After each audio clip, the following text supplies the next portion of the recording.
Where are the missing socks? Which socks suddenly start to shine like Hollywood stars when December arrives? Who would have thought that the quietest, softest, most innocent members of our wardrobe, our socks, were secretly living a double life while we slept? People talk about artificial intelligence, flying cars, and robot takeovers, but the real revolution has been happening right under our feet. The Great Sock Awakening. Yes, you heard that right. On Christmas Eve, a mysterious energy swept through the house. The lights flickered, the room grew still, and then, creak! The wardrobe door opened just enough for a red and green glow to leak out. I assumed the Christmas tree was trying to update its firmware again, but no. The entire sock ecosystem was preparing for uprising. Socks stretching, yawning, shaking hands like they were attending a morning briefing. The ballerina sock gracefully warming up, the sneaker sock practicing its cool guy expression in the mirror, and in the corner, a particularly suspicious sock plotting its escape to become a hand puppet. And remember how we always ask, where do all those missing socks go? Turns out they're not lost at all. They're forming their own underground federation. Flags, slogans, secret meetings, everything except a tiny, sock-sized espresso machine. We even discovered layers of drama among them.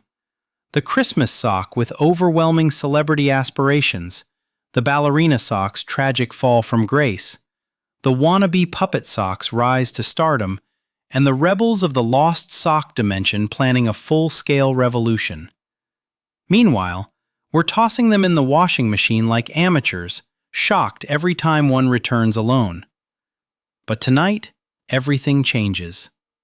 Tonight, we lift the curtain on the fluffy, dramatic, and surprisingly political world of socks. So grab your blanket, slip into those cozy slippers, and settle in, because what you're about to witness is not just a story, it's a soft, textured epic woven with comedy, chaos, and pure cotton destiny. Do you know who the coolest socks in the entire house are? Of course, Christmas socks.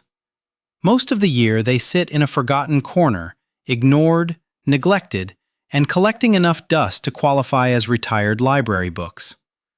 But once December arrives, they suddenly transform into household celebrities. They get hung right in the center of the living room, step into the glow of twinkling lights, and somehow manage to photobomb every festive picture. One of them even declared last year, "I'm not popular because I'm red. I'm popular because you stuff me with gifts." Naturally, the other socks weren't thrilled. The everyday socks started whispering among themselves, "We work all year, and they put on a show for just 1 month." One of them finally snapped and shouted, "This is unacceptable! Total labor exploitation!"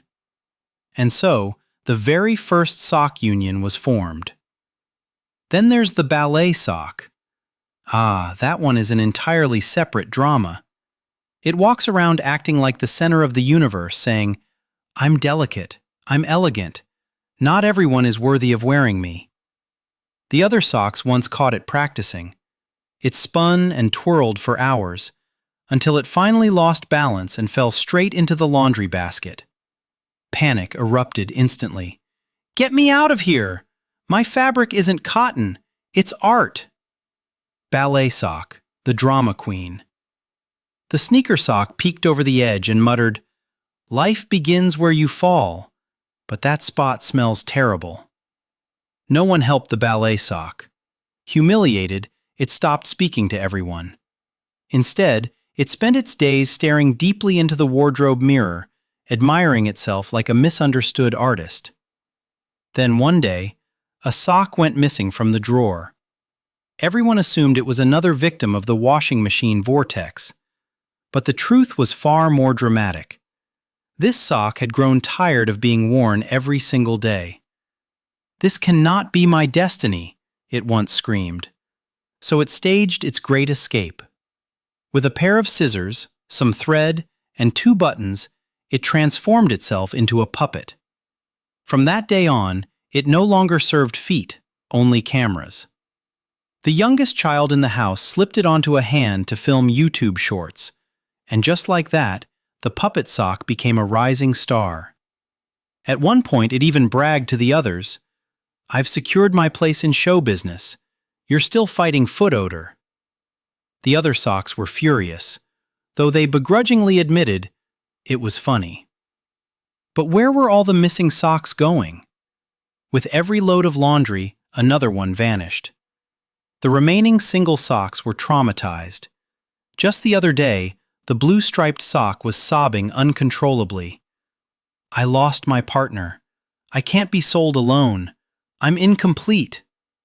But when everyone fell asleep, the truth emerged. The missing socks had secretly formed an underground movement. Its name? The Sock Liberation Front. Its slogan? Attach not to feet, but to life. Their mission? To escape their fate as everyday footwear. To become divas like the ballet socks. Or even famous like the Christmas socks. A great war is brewing in the sock universe, because no sock wants to. And through all the drama, ego trips, fame battles, and escape plans, one truth remains. Socks are the invisible heroes of our lives. They keep our feet warm. They disappear when they're annoyed. They grow softer when we're happy. They become gifts, decorations, fashion pieces. And they always work quietly behind the scenes. Well, Christmas socks disagree. They're still enjoying their fame. And if someone walked past your home right now, they might say, "Everything looks normal, except the socks. Those seem a little wild." And so we reach the end of the softest, strangest, most unexpectedly emotional saga of the century.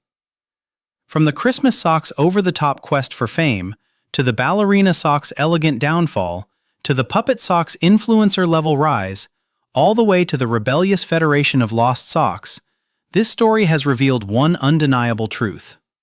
Even the smallest pieces of fabric have bigger ambitions than we ever imagined. Which sock do you think is right?